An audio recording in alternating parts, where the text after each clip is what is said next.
नमस्कार साथियों, कैसे हैं आप। आशा करता हूँ ठीक होंगे।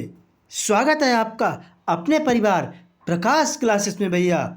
जैसा कि थंबनेल देख रहे होंगे आप, आज मैं ईवीएस की क्लास लेकर आया हूँ जो आगामी एग्जाम जैसे C TET, U TET and VPSC के लिए बेहद इम्पोर्टेंट होने वाली वीडियो है। वीडियो को पूरा वॉच करें भैया। अगर कोई भी वीडियो में प्रॉब्लम लगती है तो कमेंट करें, प्रकाश क्लासेस उसको सुधारेगा भैया। और अगर वीडियो पसंद आए तो वीडियो को लाइक भी करें और चैनल को तो सब्सक्राइब कर लें, क्योंकि प्रकाश क्लासेस हर एग्जाम की तैयारी आपकी बिल्कुल फ्री में कराने वाला है, कोई भी चार्ज नहीं भैया। तो बिना समय गवाए हुए नो बकवास, नो फालतू की बात, सिर्फ पढ़ाई की बात भैया। तो स्टार्ट करते हैं। पहला क्वेश्चन आपकी स्क्रीन पर। पहला क्वेश्चन कहता है कि भैया निम्नलिखित में से कौन सा भारत का पहला बायोस्फीयर रिजर्व था भैया। क्या सुंदरबन, नंदा देवी, नीलगिरी या पंचमढ़ी। तो कौन सा था कमेंट करना भैया। बिल्कुल जिसको मेरे साथियों को पता है वो ज़रूर कमेंट करेगा। बिल्कुल बहुत अच्छे। सुंदरबन की बात की जाए तो ये आपका कहाँ है भैया, पश्चिम बंगाल में। कहाँ, पश्चिम बंगाल में। ठीक है, ये भी आप ध्यान रखेंगे। ठीक है। और नंदा देवी ये आपका उत्तराखंड में है। कहाँ, उत्तराखंड में है।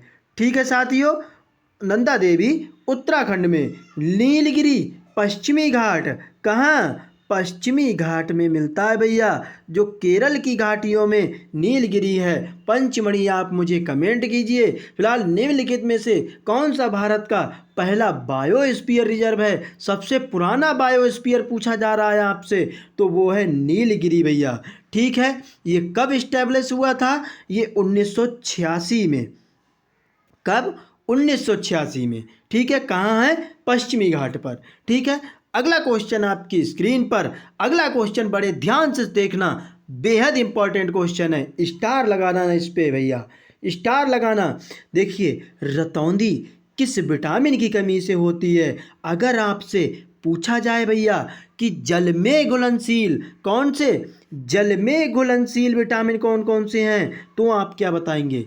जल का मतलब वाटर, वाटर का मतलब डब्लू भैया, और वी और सी और ले लो, डब्लू वी सी याद करने का तरीका है। तो विटामिन बी और विटामिन सी आपके जल में घुलनशील हैं। और बसा में पूछा जाए तो बसा के लिए, बसा के लिए भैया ध्यान रखना, बसा के लिए कीड़ा, कीड़ा याद रखेंगे आप, कीड़ा याद रखेंगे। ठीक है, जैसे KEDA, ये आपके बिल्कुल बहुत अच्छे, यानी बसा में घुलनशील है।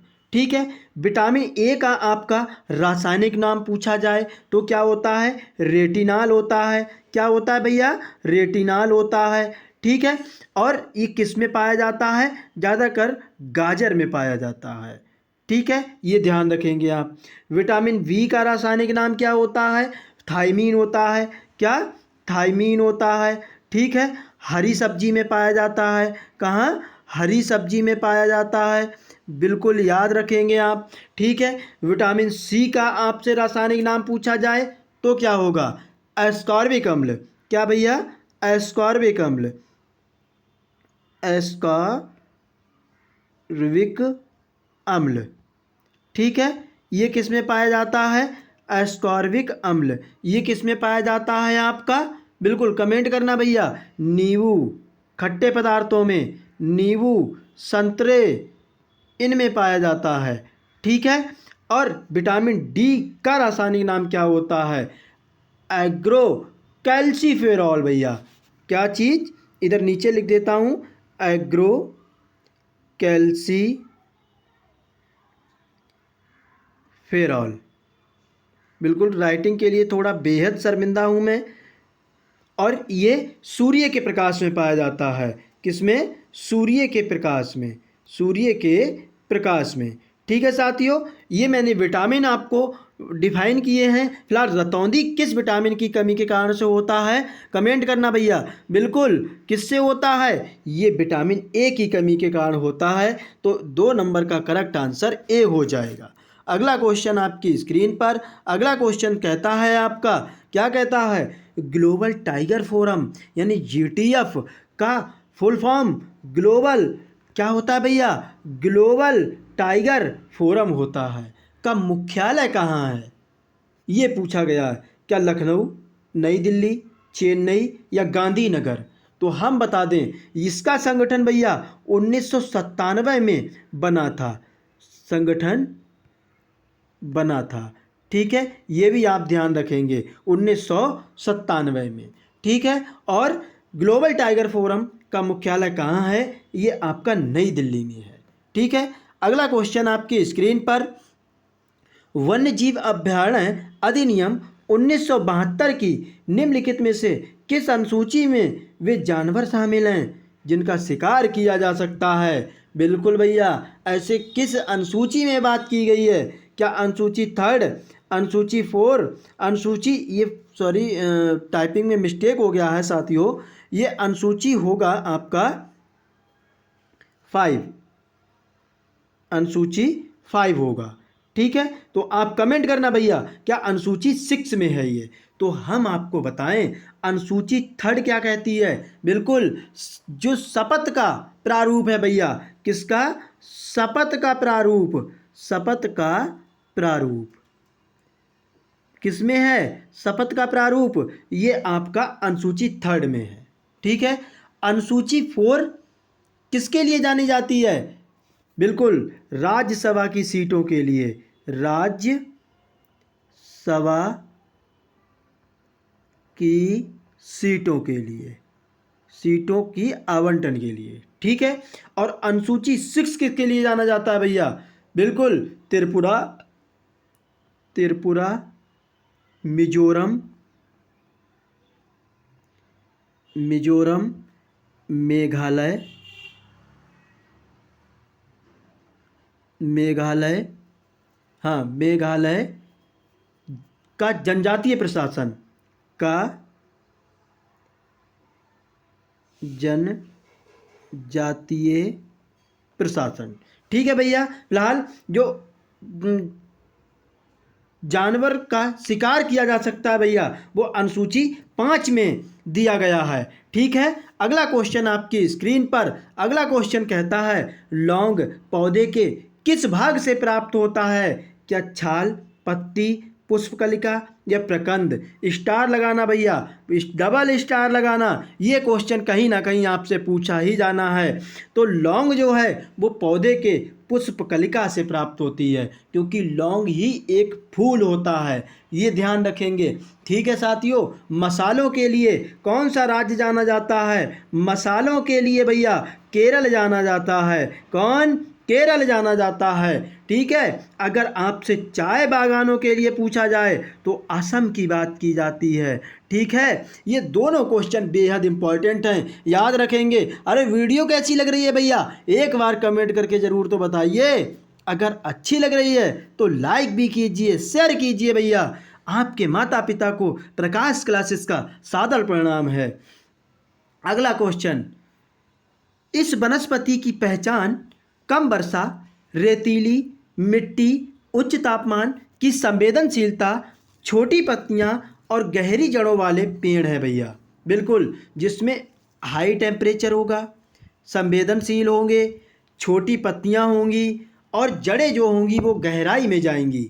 तो इनमें से कौन सा है भैया, क्या जेरोफाइट्स वनस्पति, उष्णकटिबंधीय सदाबहार वन, टैगा वनस्पति या टुंड्रा वनस्पति। तो हम आपको बता दें जीरोफाइट्स जो वनस्पतियां होती हैं भैया वो हाई टेम्परेचर और छोटी पत्तियां होती हैं और जो जड़ें होती हैं वो गहराई तक जाती हैं। ठीक है, उष्णकटिबंधीय सदाबहार मैंने बताया आपके लिए 5 डिग्री सेल्सियस भैया, 5 डिग्री आपको भूमध्य रेखा से, ये पृथ्वी की भूमध्य रेखा है, इससे 5 डिग्री ऊपर उत्तर अक्षांश में और 5 डिग्री दक्षिण अक्षांश में जाने पर ये आपकी उष्णकटिबंधीय सदाबहार वन पाए जाते हैं। ठीक है, टैगा वनस्पति में क्या आता है भैया, चीड़ आता है। ठीक है, और क्या आता है कमेंट करना भैया, स्प्रूस आता है, स्पूस भैया, स्पूस, ठीक है। और टुंड्रा वनस्पति टुंड्रा प्रदेशों में पाई जाती हैं, जैसे दलदली पौधे। क्या? दलदली पौधे। 1 मिनट।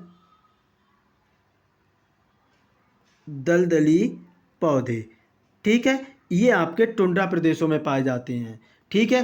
काई भी आती है भैया इसमें, काई, ठीक है, काई आती है, ये भी ध्यान रखेंगे। अगला क्वेश्चन आपकी स्क्रीन पर, अगला क्वेश्चन कहता है खाद्य श्रृंखला में भेड़िया जो है भैया वो खरगोश को खाता है तथा खरगोश घास को खाता है, तो भेड़िए का पोषक स्तर क्या होगा? बिल्कुल कमेंट कीजिए भैया, बेहद इंपॉर्टेंट क्वेश्चन है। देखिए, जो खरगोश है भैया, घास को कौन खा रहा है? घास को हम उल्टा चलते हैं, इसमें घास को कौन खा रहा है? खरगोश खा रहा है, खरगोश खा रहा है, ठीक है। और खरगोश के लिए कौन खा रहा है? भेड़िया। कौन? भेड़िया। तो हम बता दें आपको, घास क्या है? उत्पादक है। खरगोश क्या हो गया? जो उत्पादक को खाएगा वो आपका प्राथमिक उपभोक्ता, और जो प्राथमिक उपभोक्ता को खाएगा वो आपका द्वितीयक उपभोक्ता होगा, ठीक है। तो ये क्या हो जाएगा? आपका द्वितीयक उपभोक्ता हो जाएगा भेड़िया, क्योंकि ये मांस खा रहा है। अगला क्वेश्चन आपकी स्क्रीन पर, हरा पत्ता फोटोसिंथेसिस के द्वारा अपना भोजन तैयार करता है और इसमें ज़रूरत पड़ती है किसकी? कार्बन डाइऑक्साइड, पानी एवं सूर्य के प्रकाश की, या ऑक्सीजन, मृदा एवं सूर्य के प्रकाश की, नाइट्रोजन, पानी एवं सूर्य के प्रकाश की, या उपरोक्त में से किसी से नहीं। भैया हरे पेड़ पौधे किसकी क्रिया करते हैं? प्रकाश संश्लेषण की क्रिया करते हैं। प्रकाश संश्लेषण में उनको कार्बन डाइऑक्साइड और पानी और सूर्य के प्रकाश की जरूरत पड़ती है, ठीक है। अगला क्वेश्चन, व्यक्तिगत भिन्नता की अवधारणा का शिक्षा के क्षेत्र में क्या उपयोग है?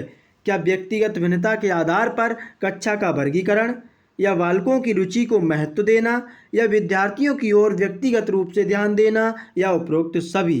तो 9 नंबर में करेक्ट आंसर, व्यक्तिगत भिन्नता आपको बतानी है। शिक्षा के क्षेत्र में उपयोग कैसे करेंगे? व्यक्तिगत भिन्नता के आधार पर कक्षा का भी वर्गीकरण करेंगे, राइट है भैया ये। और बालकों की रुचि को महत्व भी देंगे और विद्यार्थियों की ओर व्यक्तिगत रूप से भी ध्यान देंगे, इसीलिए इस क्वेश्चन का राइट आंसर डी करेक्ट होगा, ठीक है। अगला क्वेश्चन आपकी स्क्रीन पर, प्राथमिक स्तर पर शिक्षण के लिए टेलीविज़न का उपयोगी स्थान क्यों है? स्थान है क्योंकि भैया अच्छे शिक्षकों की कमी है हमारे देश में। टेलीविज़न पर पाठ्य पुस्तक को पूरे विस्तार के साथ प्रस्तुत किया जा सकता है, या फिर इसमें कक्षा में अनुशासनहीनता पैदा नहीं होगी, या फिर टेलीविज़न पर जो कुछ देखा जाता है वह हमेशा के लिए याद हो जाता है। तो क्या होगा 10 नंबर का राइट आंसर? अच्छे शिक्षकों की कमी है? नहीं भैया, बहुत अच्छे शिक्षक पढ़े हैं हमारे देश में, ठीक है। टेलीविज़न पर पाठ्य पुस्तक को पूरे विस्तार के साथ प्रस्तुत किया जा सकता है, क्या ये हो सकता है? इसमें कक्षा में अनुशासनहीनता पैदा नहीं होती है भैया, बिल्कुल, ठीक है। कोई कुछ भी देखना चाह रहा है, कोई कुछ भी देखना चाह रहा है, ठीक है। टेलीविज़न पर कुछ देखता है वह सब कुछ हमेशा याद रहता है, ये भी नहीं। तो क्या बचा हमारा? वी करेक्ट आंसर हो गया, ठीक है। अगला क्वेश्चन आपकी स्क्रीन पर, सीखने की प्रक्रिया का निम्नलिखित में से कौन सा उद्देश्य नहीं है भैया? क्या ज्ञान प्राप्त करना? आप सीखेंगे तो क्या ज्ञान प्राप्त नहीं करेंगे? अच्छी नौकरी प्राप्त करेंगे, क्या ये सही होगा? क्या जीवन उपयोगी कौशलों का विकास करना होगा, या क्षमताओं तथा कौशलों का विकास करना होगा? तो कौन सा होगा राइट आंसर? सीखने की प्रक्रिया में, बिल्कुल भैया, बहुत अच्छे। नहीं, क्षमताओं का विकास नहीं करना है, अच्छी नौकरी भी नहीं पाना, ज्ञान प्राप्त भी नहीं भैया, जीवन उपयोगी कौशलों का विकास करना। क्या होगा 11 नंबर का राइट आंसर? सी, ठीक है। अगला क्वेश्चन आपकी स्क्रीन पर, खतरनाक कूड़ा करकट का सबसे गंभीर पर्यावरण प्रभाव क्या हो सकता है? वायु प्रदूषण, जल प्रदूषण का दूषित होना, कचरे के लिए अधिक भूमि का उपयोग होना, या प्राकृतिक आवास जिसे हैबिटेट का कहते हैं भैया का विनाश? तो क्या होगा बिल्कुल, खतरनाक कूड़ा करकट का सबसे गंभीर पर्यावरणीय प्रभाव जो होता है वो भूजल का दूषित होना होता है। ठीक है, अगला क्वेश्चन। अरे वीडियो आपको अगर पसंद आ रही है तो लाइक कीजिए भैया, चैनल को भी सब्सक्राइब कर लीजिए, और कोई भी अगर प्रॉब्लम है तो आप कमेंट कीजिए, प्रकाश क्लासेस उसको सुधारने की कोशिश करेगा। और आपको पीडीएफ बिल्कुल मुफ्त में चाहिए तो हमारे टेलीग्राम चैनल को ज्वाइन कीजिए। भारतीय विद्यालयों में के विषय में जानकारी प्राप्त करने में रुचि का अभाव पाया जाता है। सभ्यता एवं संस्कृति, भाषा, पर्यावरण या इनमें से कोई नहीं। तो रुचि का अभाव पाया जाता है, किस रुचि का भैया? 13 नंबर का राइट आंसर क्या होगा? बिल्कुल क्या होगा वह? वेरी गुड, पर्यावरण का अभाव जो है वो रुचि का अभाव पाया जाता है। ठीक है, अगला क्वेश्चन आपकी स्क्रीन पर। पर्यावरण शिक्षा के अंतर्गत विभिन्न विषयों के कारण हम कह सकते हैं कि ये एक जटिल विषय है, ये पाठ्यक्रम विस्तृत है, इसका पाठ्यक्रम अनिश्चित है, या उपरोक्त में से कोई नहीं। तो क्या होगा? 40 नंबर, बिल्कुल इसका पाठ्यक्रम क्या है भैया? विस्तृत है। ठीक है, ना जटिल विषय है, ना पाठ्यक्रम अनिश्चित है, उपरोक्त में से कोई भी नहीं। अगला क्वेश्चन आपकी स्क्रीन पर। पाठ्यक्रम निर्माण में किस बात को मुख्य रूप से ध्यान में रखा जाता है? शिक्षा के उद्देश्यों को, छात्रों को, पाठ्यवस्तु को, या शिक्षण विधियों को? बिल्कुल, जब पाठ निर्माण, पाठ का योजना बनाएंगे भैया तो आप मुख्य रूप से किसको ध्यान में रखकर बनाएंगे? 15 नंबर, बिल्कुल शिक्षा के उद्देश्यों को, कि उसका उद्देश्य क्या होगा, ये चीज़ हमें ध्यान में रख करके पाठ्यक्रम निर्माण करना है। अगला क्वेश्चन। घरेलू ईंधन के जलने से कौन सी गैस वायु को प्रदूषित करती है? Carbon dioxide, sulphur dioxide, carbon monoxide, या ये सभी? जब हम ईंधन जलाते हैं तो कार्बन डाइऑक्साइड भी निकलती है, सल्फर डाइऑक्साइड भी, और कार्बन मोनोऑक्साइड भी भैया। इसीलिए इस क्वेश्चन का राइट आंसर डी करेक्ट होगा। ठीक है, अगले क्वेश्चन पर चलते हैं। क्या है अगला क्वेश्चन? खेल रचनात्मक कार्य का प्रबल स्वरूप है। खेल के अर्थ को स्पष्ट करने के लिए दिया गया ये कथन किसका है? नन का, कार्लियुस का, कुक का, या डीवी का? खेल रचनात्मक कार्य का प्रबल स्वरूप है। क्या कह रहा है हमसे? खेल रचनात्मक कार्य का प्रबल स्वरूप है। खेल के अर्थ को स्पष्ट करने के लिए कौन सा कथन सही होगा? बिल्कुल नन ने कहा था भैया। स्टेटमेंट आपसे बहुत ही पूछे जाते हैं। अगला क्वेश्चन आपकी स्क्रीन पर क्या कहता है भैया? बालक जिन अन्य बालकों के साथ रहना, खेलना, पढ़ना पसंद करता है उनका बालक से क्या संबंध होता है? मित्रता, शत्रुता, सहयोगी, या अभिभावक? तो क्या होगा 18 नंबर का करेक्ट आंसर? बिल्कुल मित्रता कहा जाता है। आज जैसे कि आपकी और हमारी मित्रता है भैया। ठीक है, अगला क्वेश्चन आपकी स्क्रीन पर। अरे प्रकाश क्लासेस सिर्फ आपसे भैया प्यार चाहता है और कुछ भी नहीं। अगला क्वेश्चन। किसी गांव के पास जलाशयों में पाए जाने वाले जलीय पौधे कार्बन डाइऑक्साइड अवशोषण करते हैं, सीधे वातावरण से, जल से, कैल्शियम कार्बोनेट से, या इनमें से कोई नहीं? तो 19 नंबर का करेक्ट आंसर क्या होगा? बिल्कुल सीधे भैया जल से। ठीक है, अगला क्वेश्चन। समुद्री जल में नमक निम्न विधि से तैयार किया जाता है, किससे? कार्यपातन, वाष्पीकरण, क्रिस्टलीकरण, या आश्वासन से? आसवन से। कैसे किया जाता है? नमक का आपसे अगर रासायनिक सूत्र पूछा जाए तो भैया NaCl होता है, सोडियम क्लोराइड होता है। ये भी आप ध्यान रखना, बेहद इंपॉर्टेंट क्वेश्चन है। समुद्री जल में नमक निम्न विधि से तैयार किया जाता है, वो कौन सी विधि है? बिल्कुल बहुत बढ़िया, अच्छे से कमेंट किया है मेरे भाई और बहनों ने। बिल्कुल वाष्पीकरण से भैया समुद्र से जल, जो समुद्र के जल से नमक प्राप्त होता है। अगला क्वेश्चन आपकी स्क्रीन पर। पारिस्थितिकी तंत्र क्या है? पेड़ पौधों की दुनिया, जीव जगत, संपूर्ण जैव जगत, पेड़ पौधे तथा प्राणी जगत, या उपरोक्त में से कोई नहीं? तो ये दोनों स्टेटमेंट भैया बिल्कुल सी में आ रहे हैं। संपूर्ण जैव जगत, पेड़ पौधे तथा प्राणी जगत को ही हम पारिस्थितिकी तंत्र कहते हैं। पारिस्थितिकी तंत्र शब्द को देने वाले कौन हैं, ये आप कमेंट करना। और मैंने ईवीएस की भैया प्लेलिस्ट बना रखी है, हर वीडियो में मैंने आपको समझाया है, प्लेलिस्ट जाकर वॉच करें भैया। अगला क्वेश्चन आपकी स्क्रीन पर भैया बिल्कुल, खेल का प्रमुख तत्व क्या है? स्वतंत्रता, स्वयं शिक्षण, उत्तरदायित्व या ये सभी? तो खेल का प्रमुख तत्व क्या होगा? बिल्कुल बिल्कुल स्वतंत्रता भी होनी चाहिए, स्वयं शिक्षण भी होना चाहिए, मतलब सेल्फ भी डिपेंड होना चाहिए, और उत्तरदायित्व भी होना चाहिए। इसीलिए इस क्वेश्चन का राइट आंसर डी करेक्ट। अगला क्वेश्चन, पुष्प का जो भाग परागकण पैदा करता है निम्नलिखित में से क्या होता है? वाहदल, पंखुड़ी, परागकोश या अंडाशय?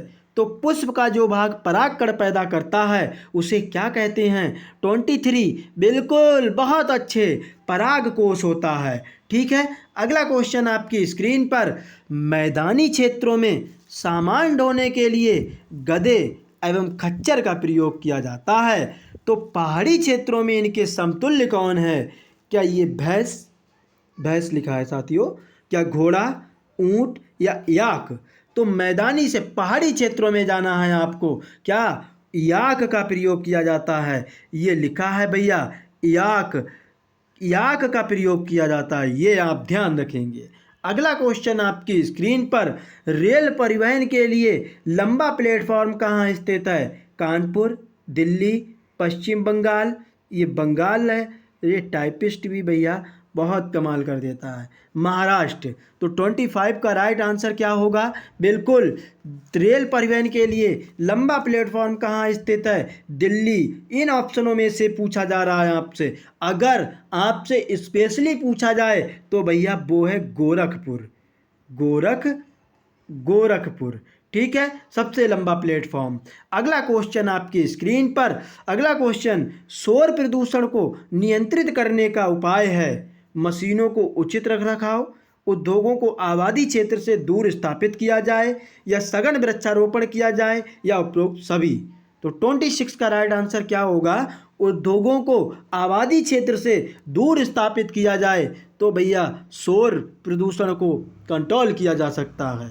अगला क्वेश्चन, भारतीय रेल परिवहन को एशिया की सभी रेल परिवहनों में कौन सा स्थान प्राप्त है? बिल्कुल, क्या पहला, क्या दूसरा, तीसरा या फिर चौथा?